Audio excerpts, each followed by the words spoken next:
বড়শিমুলিয়া শহীদ ক্ষুদিরাম বসু স্মৃতিরক্ষা সোসাইটির পক্ষ থেকে পরাধীন ভারতমাতার শৃঙ্খল মোচনের নিবেদিত প্রাণ বীর বিপ্লবী শহীদ ক্ষুদিরাম বসুর ১৩৭তম জন্মোৎসব উদযাপন হতে চলেছে মহা সমারোহে। সেই উপলক্ষে আগামী ৩রা, ৪ঠা ও ৫ই ডিসেম্বর বড়শিমুলিয়া ঐতিহাসিক দিঘির পাড়ে বটবৃক্ষের ছায়াতলে সমগ্র এলাকাবাসীকে জানাই সাদর আমন্ত্রণ।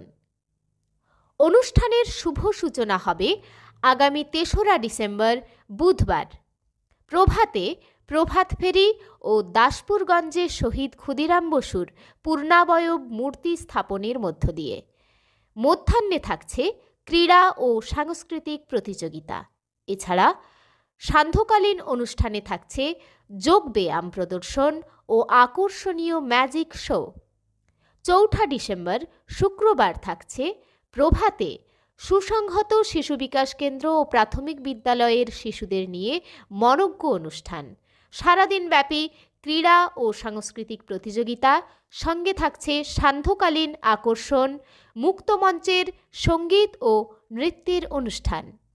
অন্তিম দিন অর্থাৎ ৫ই ডিসেম্বর থাকছে স্বেচ্ছায় রক্তদান শিবির এবং সেই সঙ্গে সান্ধ্যকালীন অনুষ্ঠানে থাকছে কলকাতার সুবিখ্যাত যাত্রা সংস্থা কর্তৃক পরিবেশিত যাত্রানুষ্ঠান। ঐতিহাসিক বটবৃক্ষতলে এলাকার সকল জনগণকে জানাই সাদর আমন্ত্রণ।